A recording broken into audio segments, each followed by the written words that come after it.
Stage पर धीमी रोशनी है। बैकग्राउंड में फुटबॉल के मैदान की गूंजती हुई आवाजें और स्टेडियम का शोर सुनाई दे रहा है। एक सूत्रधार, नैरेटर, मंच के बीच में खड़ा है। सूत्रधार गंभीर आवाज में, यह सिर्फ एक खेल नहीं है, यह आग और बर्फ का मिलन है। एक तरफ है एटलेटिको मैड्रिड, मैड्रिड की वो दीवार जिसे गिराना नामुमकिन है।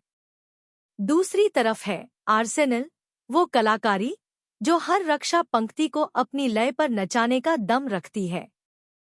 लाइट्स तेज होती हैं।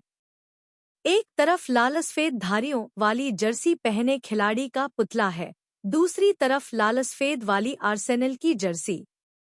सूत्रधार डिएगो सिमोन का एटलेटिको। यहाँ पसीना बहाना इबादत है। यहाँ जीत का मतलब सिर्फ गोल करना नहीं, बल्कि विपक्षी की रूह को थका देना है।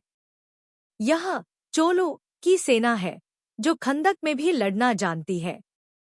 अचानक तेज संगीत बजता है जो लंदन की रफ्तार जैसा है।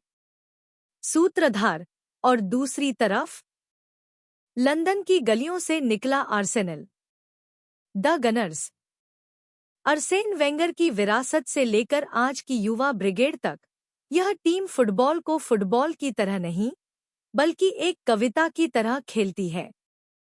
पासिंग का जाल, गति का तूफान और गोल पोस्ट पर सीधा हमला। स्टेज पर तनाव बढ़ता है। ऐसा लगता है जैसे कोई बड़ा मैच शुरू होने वाला है। सूत्रधार मैड्रिड के वांडा मेट्रोपोलिटानो की खामोशी बनाम एमिरेट्स का शोर। जब ये दोनों टकराते हैं तो हवा में चिंगारियां दौड़ती हैं। एक तरफ रक्षा की चट्टान है तो दूसरी तरफ आक्रमण की तलवार। सूत्रधार आगे बढ़ता है और दर्शक की तरफ देखता है। सूत्रधार सिमोन चिल्लाएंगे, सिडलाइन पर उनकी धड़कनें तेज होंगी। दूसरी तरफ आर्सेनल के स्ट्राइकर्स रक्षा पंक्ति को भेदने का मौका ढूंढेंगे। न कोई पीछे हटने को तैयार, न कोई गलती करने की इजाजत। यह इतिहास है, यह जुनून है। लाइट्स एक साथ दोनों तरफ पड़ती हैं।